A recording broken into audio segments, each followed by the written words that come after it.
Nous avons tenu à venir vous dire bonjour et à voir ce que vous êtes en train de faire ici. Parce que l'initiative, nous l'avons lancée avec le ministre de l'Enseignement supérieur. Vous êtes les pionniers de cette initiative-là. Et dernièrement, donc, je l'ai demandé votre liste complète.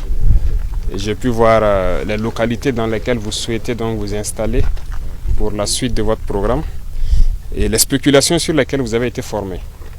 Donc le MATDS va contacter les PDS de vos différentes zones souhaitées là. J'ai vu que tout est autour de 2-3 hectares souhaités. Alors on va vous accompagner forcément avec des forages pour que vous puissiez faire à temps plein et vous accompagner avec le premier kit, les engrais, les semences et tout ce qu'il faut. Mais nous souhaitons aussi que vous soyez très bientôt les instructeurs. Ce que vous avez appris, forcément des gens vont venir travailler avec vous pour apprendre. Et que nous puissions faire élargir donc la base de cette jeunesse agro-businessman. Donc félicitations à vous. Ça a été beaucoup de courage que d'accepter, laisser les bancs et puis venir apprendre quelque chose de pratique pour pouvoir vous implanter dedans. Beaucoup de gens ne peuvent pas comprendre, mais c'est sûr qu'étant ici, vous avez appris l'histoire de beaucoup d'autres personnes qui ont quitté et qui sont venus se faire leur vie ici, qui n'ont rien à envier avec quelqu'un qui travaille forcément dans l'administration ou voilà, dans un bureau, parce que vous pouvez vous faire bien dans l'agriculture. Le Burkina, c'est un pays presque vierge. Hein. On n'a rien fait d'abord, tout est à faire. Et nous comptons beaucoup sur vous. Vous êtes des pionniers, j'espère que vous comprenez le sens profond de pionnier. Vous devez faire perpétuer ce modèle-là. Vous devez amener les autres jeunes à s'intéresser à la terre, à produire et à transformer. Tant que nous n'aurons pas cette indépendance alimentaire-là, on ne peut même pas parler d'indépendance. Celui qui tend la main, c'est ça, la main qui a toujours tendu, elle est toujours en bas. Si nous passons notre temps à demander à manger ou à aller payer chez les autres, ils peuvent faire ce qu'ils veulent quand ils veulent. Et je crois que vous comprenez très bien. Aujourd'hui, vous, étudiants, vous avez décidé de venir apprendre quelque chose de pratique. Nous allons vous accompagner. Et nous allons faire de vous des modèles pour que vous puissiez être une vitrine qui va attirer les autres à s'investir dedans. Donc j'espère que d'ici que ce champ-là sera à un bon niveau et qu'on aura acquis des terres dans les différentes régions souhaitées.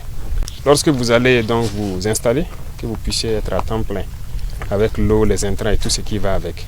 Et surtout transmettre la connaissance à d'autres jeunes qui viendront vers vous pour que ça puisse s'élargir et qu'on puisse vraiment s'épanouir. Donc gardez courage. Et c'est surtout les félicitations. Vous avez risqué et je pense que ça doit se payer. C'est l'objet de notre visite pour vous témoigner donc voilà, toute notre satisfaction et vous dire en tout cas beaucoup de courage, merci et bonne chance dans l'apprentissage et très bientôt la vie active pour vous en toute liberté.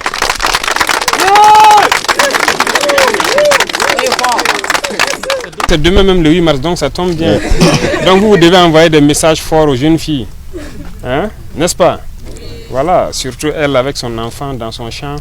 Voilà, c'est un message très fort que vous envoyez comme ça aux jeunes filles. C'est une impulsion positive. L'émancipation de la femme, c'est aussi ça.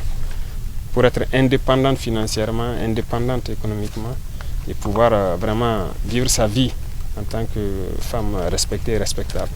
En tout cas, félicitations à vous et beaucoup de courage. On voit le petit. C'est la petite. C'est le seul bébé d'ici? Non, non. Il dort? Il y en a deux? Toi, tu ne travailles pas? Je travaille. Ah, mais elle doit arracher, c'est que toi tu plantes. N'est-ce pas?